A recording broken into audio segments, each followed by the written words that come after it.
Good morning everyone. Jayshree academy में आप सबका एक बार फिर से स्वागत है। तो आज हम फिजिक्स का एक नया टॉपिक लेने वाले हैं जिसका नाम है प्रकाश, यानी इसको कहते हैं लाइट। प्रकाश के बारे में सबसे बेसिक बात यह है कि प्रकाश का वेग क्या होता है।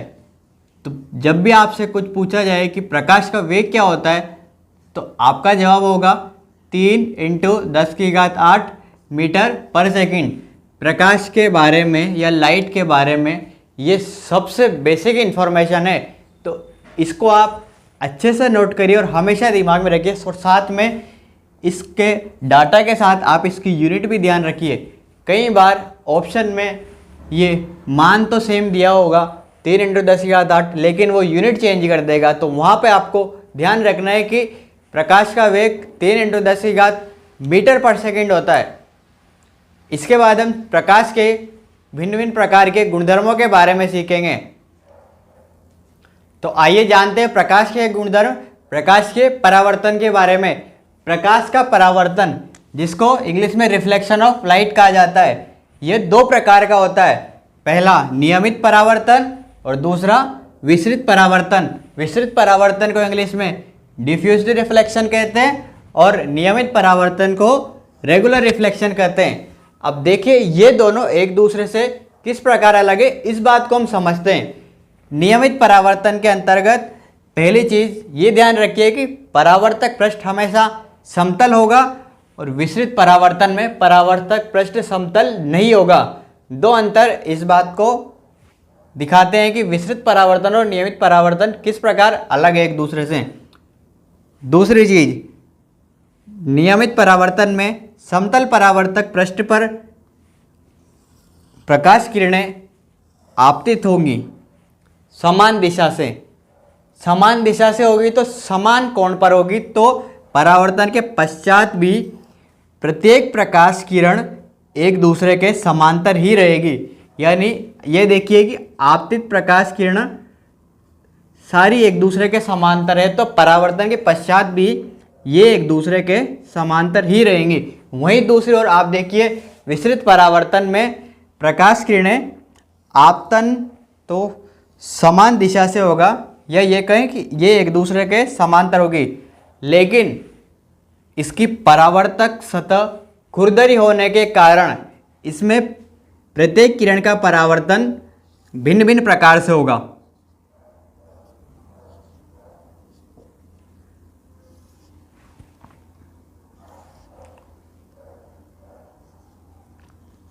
देखिए आप, प्रकाश का विसरित परावर्तन में आपतित किरण एक दूसरे के समांतर है, लेकिन परावर्तित किरणें एक दूसरे के समांतर न होकर भिन्न भिन्न कोण पर दी हुई है। इस प्रकार हम विसरित परावर्तन और नियमित परावर्तन को समझ सकते हैं। परावर्तन के प्रकारों को जानने के बाद आइए अब हम अपने टॉपिक में आगे बढ़ते हैं और जानते हैं परावर्तन के नियम के बारे में। परावर्तन के नियम 2 होते हैं, या ये आप ध्यान रखिए कि परावर्तन के नियमों की संख्या कितनी है, 2। जिसमें से पहला नियम क्या कहता है? पहला नियम ये कहता है कि आपतित किरण, परावर्तित किरण और अभिलंब तीनों सदैव एक ही तल में होंगे। अब आइए इस नियम को डायग्राम की मदद से समझने की कोशिश करते हैं। आपतित किरण क्या होती है? आपतित किरण वो होती है जो किसी प्रकाश स्रोत से परावर्तक पृष्ठ यानी दर्पण पर आपतित होती है, उसे आपतित किरण कहते हैं। तथा दर्पण से परावर्तन के पश्चात जो प्रकाश किरण निकलती है उसे परावर्तित किरण कहते हैं। अब एक और टर्म हमारे पास यहाँ नियम में दी हुई है, अभिलंब। अभिलंब वो होता है जो समतल दर्पण से लंब खींचा जाता है, उसको अभिलंब कहा जाता है। ये समतल दर्पण है और इस पे डैश डैश करके जो लाइन बनाई गई है, इसका दर्पण से कोण देखें तो ये 90 डिग्री होगा। 90 डिग्री होगा, अर्थात हम ये कह सकते हैं कि अभिलंब सदैव दर्पण पर लंब रूप में होगा। इसके बाद बढ़ते हैं दूसरा नियम। दूसरा नियम क्या कहता है? दूसरे नियम ये कहता है कि आपतन कोण और परावर्तन कोण सदैव एक दूसरे के बराबर होंगे। आइए इस नियम को भी डायग्राम में समझते हैं।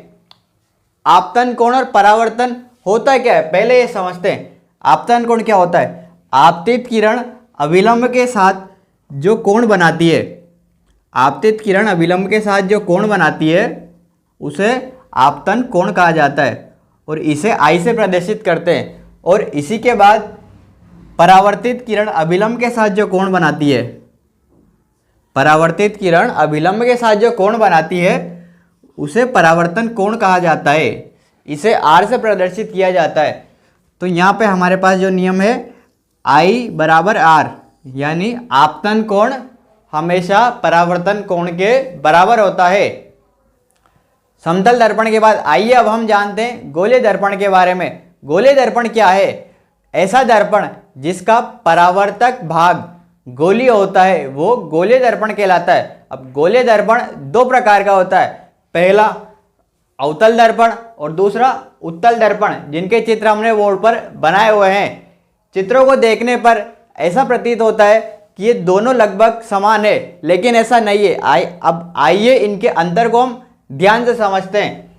अवतल दर्पण जो है उसमें दर्पण के बाहर की ओर उभरे हुए भाग पर हमने परावर्तक पदार्थ का लेपन किया है और अंदर वाले भाग से प्रकाश किरणें आपतित होंगी और परावर्तित होंगी। इसके ठीक विपरीत उत्तल दर्पण में हमने वक्राकार पृष्ठ के अंदर की ओर जो भाग है उस पर परावर्तक पदार्थ का लेपन किया है और बाहर का भाग परावर्तन का कार्य करता है। तो एक और चीज यहाँ पे मैं आपको इंपॉर्टेंट बताता हूं कि ये जो परावर्तक भाग है, यानी दर्पण के दोनों ओर जिसका हमने लेपन किया है, वो या तो चांदी होगी या चांदी वो एल्यूमिनियम का मिश्रण भी हो सकता है। तो आपको ये भी बात ध्यान रखनी है कि परावर्तक पदार्थ के रूप में किसका उपयोग किया जाता है, चांदी व एल्यूमिनियम का। तो इस प्रकार परावर्तक पृष्ठ और के आधार पर हमने अवतल दर्पण और उत्तल दर्पण को समझा। अब आइए इनसे परावर्तन के लिए या उत्तल दर्पण अवतल दर्पण से हमें परावर्तन को सीखना है। तो परावर्तन को सीखने से पहले इसके कुछ नियम होते हैं कि परावर्तन किस किस प्रकार से और किस प्रकार इसको मेजरमेंट किया जाता है उसको समझते हैं। गोलीय दर्पण से परावर्तन के नियमों को पढ़ने से पहले हम प्रतिबिंब निर्माण में काम आने वाले कुछ पदों को समझ लेते हैं। पहला पद हमारे पास है ध्रुव। ध्रुव क्या है? ध्रुव हमारे पास जो दर्पण दिया होगा, अवतल दर्पण हो या उत्तल दर्पण हो, दोनों का जो मध्य बिंदु होगा, यानी ये दर्पण हमारे पास दिया हुआ है, इसका ठीक मध्य में जो बिंदु है वो ध्रुव कहलाएगा। इसे ओ से प्रदर्शित किया जाता है। दूसरा पद हमारे पास आता है वक्रता केंद्र। वक्रता केंद्र के लिए हमारे पास जो वक्राकार पृष्ठ दिया हुआ है, हम इसे एक गोले का भाग मानेंगे। जैसे हमने इसको किसी गोले का भाग मान लिया तो इस गोले का केंद्र ही वक्रता केंद्र होगा। इसे कैपिटल सी से प्रदर्शित किया जाता है। अगला पद हमारे पास आता है फोकस। फोकस को ज्ञात करने के लिए हम दर्पण पर अनंत से प्रकाश किरणें आपतित करते हैं। तो यदि प्रकाश किरणें अनंत से किसी दर्पण पर आपतित की जाती है तो दर्पण का एक गुणधर्म होता है कि वो अनंत से आने वाली सभी प्रकाश किरणों को एक निश्चित बिंदु पर केंद्रित कर देता है या परावर्तित कर देता है। और यही निश्चित बिंदु को हम फोकस के नाम से जानते हैं या फोकस के नाम से पढ़ते हैं। इसको कैपिटल एफ से प्रदर्शित किया जाता है। अगला पद हमारे पास आता है मुख्य अक्ष। मुख्य अक्ष क्या है? फोकस बिंदु और ध्रुव को मिलाने वाली जो रेखा है वही मुख्य अक्ष कहलाती है। और इसी रेखा को आगे बढ़ाने पर यही रेखा वक्रता केंद्र से भी मिलती है। इसके बाद अगला पद हमारे पास है वक्रता त्रिज्या। तो वक्रता त्रिज्या के लिए अभी हमने माना कि दर्पण को किसी गोले का भाग माना गया और उसकी त्रिज्या ही वक्रता केंद्र कहलाती है। या इसको ऐसा भी समझ लीजिए डायग्राम से, ध्रुव और वक्रता केंद्र के बीच की जो दूरी है इसको वक्रता त्रिज्या कहा जाता है और इसको कैपिटल आर से प्रदर्शित किया जाता है। अगला पद हमारे पास है फोकस दूरी। तो फोकस दूरी भी इसी प्रकार मुख्य फोकस और ध्रुव के मध्य की दूरी को मुख्य फोकस कहा जाता है, इसे स्मॉल एफ से प्रदर्शित किया जाता है। तो इनको जिससे प्रदर्शित किया जाता है, आप ये भी चीज़ें अच्छे से नोट करिए और इनकी परिभाषाओं को ध्यान में रखिए, क्योंकि ये परिभाषा ही अगर हमें याद नहीं होगी तो हमें डायग्राम बनाने में और प्रतिबिंब निर्माण करने में आसानी नहीं होगी। तो उन्हीं दिक्कतों से बचने के लिए हर परिभाषाओं को और हर पदों को आप अच्छे से समझिए और साथ ही ये भी ध्यान रखिए कि किस पद को किससे प्रदर्शित किया जाता है, किससे लिखा जाता है। तो एक बार मैं यहाँ पे लिख देता हूँ, ध्रुव को हम O से प्रदर्शित करेंगे, वक्रता केंद्र को कैपिटल R से, फोकस को कैपिटल F से, और मुख्य अक्ष तो एक रेखा है तो इसको प्रदर्शित करने की आवश्यकता नहीं है। वक्रता त्रिज्या को हम R से प्रदर्शित करेंगे या स्मॉल r से,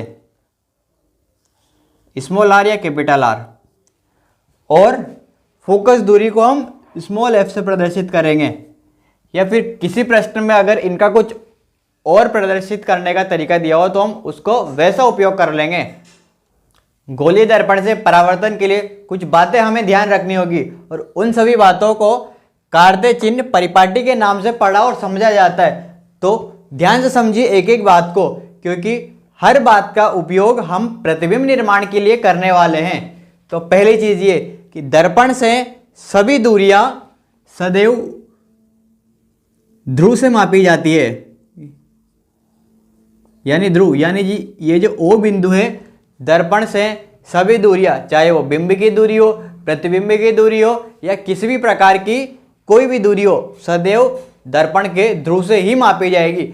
और दूसरी बात ये, बिंब को यानी वह वस्तु जिसका हमें प्रतिबिंब प्राप्त करना है, सदैव दर्पण के बाईं ओर रखी जाएगी।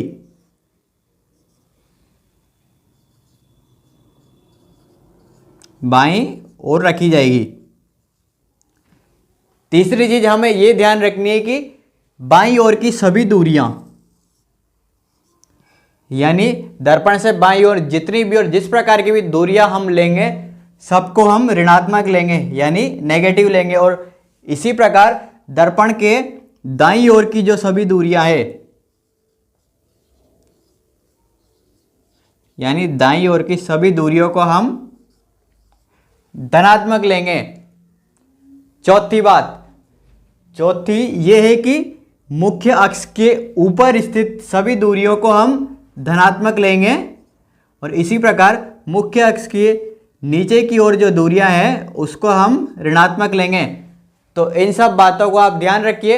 हम समराइज एक बार कर देते हैं कार्य चिन्ह परिपाटी के नियमों को। पहली बात ये, सभी दूरियां दर्पण के ध्रुव से मापी जाएगी।